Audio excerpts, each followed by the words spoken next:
misma. Hola, yo soy Pablo. Hola, yo soy Pau. Le Cube Orange, traducido al español, el cubo naranja, de cuyo arquitecto es Jacob McFerrin Architects, fue construido en el año 2005 al 2011. Se ubica en Coimbra, Lyon, Francia. El propósito del nuevo proyecto urbano para la zona vieja del puerto fue reinventar y dinamizar los muelles de la orilla del río y su patrimonio industrial, ofrecido conjuntamente un programa arquitectónico, cultural y comercial. A continuación hablaremos de su origen.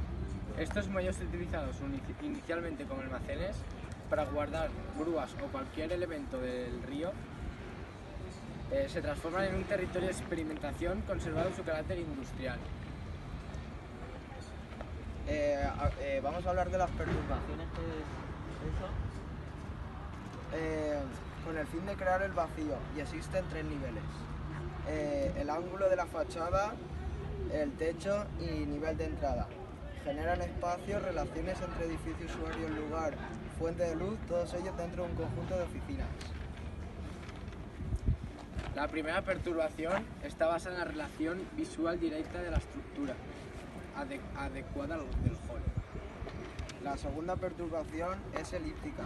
Rompe la regularidad de los polos de las vigas, estructurales en 4 niveles en el ámbito de la esquina de la fachada que da al río. Bajo nuestro punto de vista, no cabe duda de que esta estructura es muy extraña y difícil de encontrar en cualquier país o zona.